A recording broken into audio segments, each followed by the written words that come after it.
اكتر حاجه استفزتني الاسبوع ده ساعه ما في ساعه ما ساعه ما حد من معجبين عمرو دياب طلع عشان يتصور معاه وياخد معاه صوره سيلفي وكده وحركات يعني وينشرها يعني على السوشيال ميديا ويقول لهم بصوا انا اتصورت مع عمرو دياب. يا ابني والله انت احسن مني. مين عمرو دياب ده يعني؟ مين عمرو دياب؟ اصلا كبر وخرف.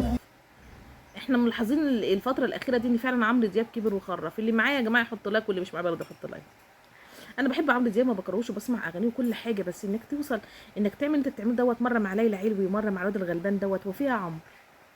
يا بابا عمرو ايه ده؟ انا من قد كده ما شاء الله كنت بسمع لك اغاني. ان كنت وصلت العالميه يا عمرو فده من فضل ربنا ثم الناس عليك. فضل ربنا ثم الناس عليك يا بابا. احنا بس احنا الغلطانين، احنا اللي بنرفع الناس دي. بنرفع ناس ما تستاهلش الناس تترفع. بنرفع ناس ما تستاهلش. ايه يعني عايز منك صوره يعني تضرب القلم على وشه؟ ده انت كده عملت عقده نفسيه لاي حد. ان كنت طلعت في الحته اللي انت طلعتها دي يا عمرو فاعرف انك طلعت سبب ربنا ثم الناس دي. بس احنا السبب، احنا اللي بنرفع ناس على النت وعلى السوشيال ميديا. بنرفع ناس المفروض ما تترفعش. طبعا انا عارفه ان عمرو دياب مشهور من زمن قبل النت وقبل الحاجات دي كلها، انا فاهمه، بس احنا برضو اللي رفعناه. احنا اللي حبيناك واحنا اللي رفعناك يا عم. والناس اللي رفعتك بعد ربنا. فما تجيش لما يكون حد عايز منك صوره انت اجبر خاطره. يا بخت اللي يجبر خاطر حد. ده عايز منك صوره، ما هوش عايز منك حاجه، هيتصور معاك صوره تضرب على وشه بالقلم. يا لهوي.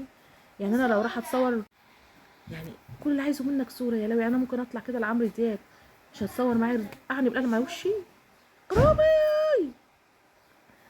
والمصحف ده انا هعمل كتير، بس انا اللي عرفته ان اهل الولد دوت يعني ناويين يعملوا حاجات صعبه جدا وعملوا رفعوا القضيه للنيابه وان هم عملوا بلاوي يعني. انا طبعا ما اتمناش ان هو، اتمنى ان عمرو دياب يطلع ويعتذر صراحه لان هو كده خسر ناس كتير من جمهوره. فان هو المفروض يطلع تاني ويكسب جمهوره. انا شايفه كده، شايفه ان انت المفروض تعتذر وتكسب جمهورك يا عمرو، لان ده فعلا خسرت جمهورك. انا عن نفسي كنت بحبك وانا واحده من الناس طبعا انا، بس اكيد في ناس كتير زي شعور نفس شعوري يعني ان انت تضرب واحد ده. سيبنا بقى من موضوع عمرو بقى خالص. تعال بقى نخش على السوشيال ميديا واللي الناس عاملاه في الولد الغلبان يعني تريقه يعني مش عايزه اقول كلمه وحشه.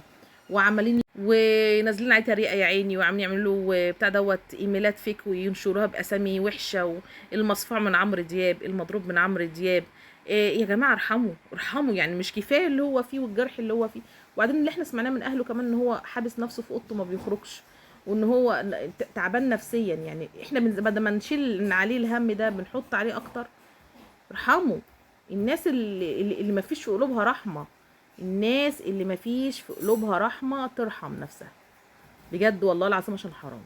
يلا سلام.